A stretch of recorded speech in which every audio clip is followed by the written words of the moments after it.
यो नेपाल कसले बनाएको? Give me answer. एउटा दृष्टिकोण छ, ताजमहल कसले बनाएको भन्ने नि शाहजहाँले भन्छन् नि, शाहजहाँले भन्छन् नि। तर अर्को दृष्टिकोण पनि छ, शाहजहाँ त्यो बनाएको जनताको रगत पसिनाले बनाएको। ताजमहलको एउटा इँटा एउटा ढुङ्गा पनि कुनै महाराजाले बोकेको होइन, त्यसको डिजाइन कुनै महाराजाले गरेको होइन, त्यति बेलाको जनताको इन्जिनियरले गरेको होइन। त्यसकारण यो देशको निर्माता पनि यो देशका जनताहरू हुन्। राजा महाराजाले त तिनको कुत उठाएर खाएर मोज गरेका हुन्। जङ्गबहादुरले जस्तो 42वटा स्वास्नी जोडेका हुन्। त्यसले के गरेका छन्? त्यसमा त राजाले बनाएको देशमा आज प्रचण्ड किन बस्या, तपाईँ किन बस्या, कट्टर गणतन्त्रवादीहरू किन बसे? जनताले हो यो देश बनाएको।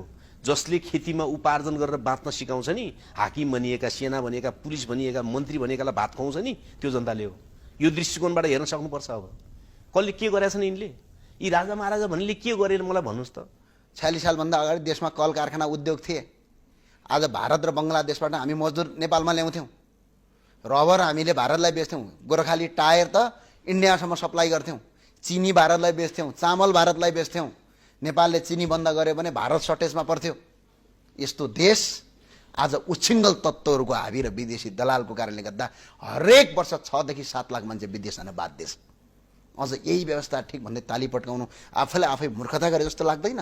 नेपालमा मुगलान जाने चलन कहिलेदेखिको हो? कहिले हो? नेपालमा नेपालीहरू बम्बई र चाहिँ दिल्लीमा गएर गल्ली गल्लीमा चाहिँ खबरदार भनेर कराएको कहिले हो? हेरी नदी काटेर गएपछि त प्रत्येक घरबाट एकजना मान्छे विदेश इन्डिया नगएर इन्डियाको दरबान नबनेको कोही छैन, हो कि होइन? त्यो राजाकै पालामा होइन?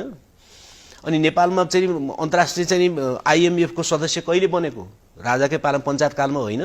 स्ट्रक्चरल एडजस्टमेन्ट प्रोग्राम भन्ने जो नव उदारीकरण न्यू लिबरलाइजेसनको प्रोग्राम आयो र उद्योग धन्दाहरू सबै निजीकरण गर्छ भन्ने प्रोग्राम आयो आइएमएफको, त्यसमा सही गरेको 1977 पछि होइन?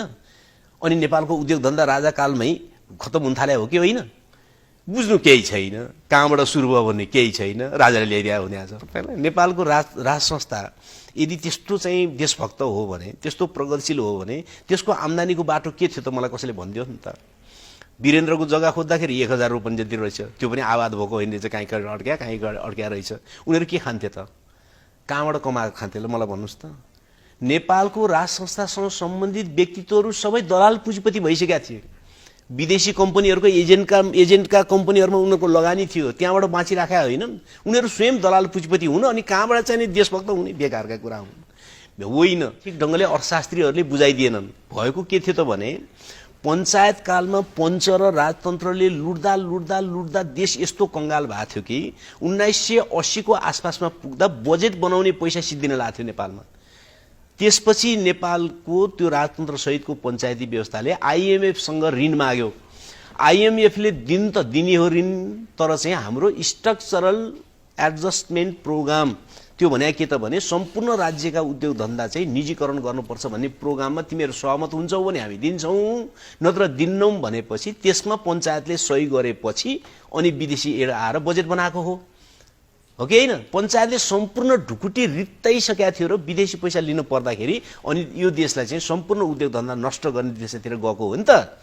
त्यो सुरुवात त राजतन्त्र सहितको पञ्चायतले गरे हो नि। यो इतिहास अर्थशास्त्रीहरूले भनिदिनु पर्यो नि। मैले झुटो बोलेको कुरा त होइन, यो तथ्य प्रमाणित हो नि त।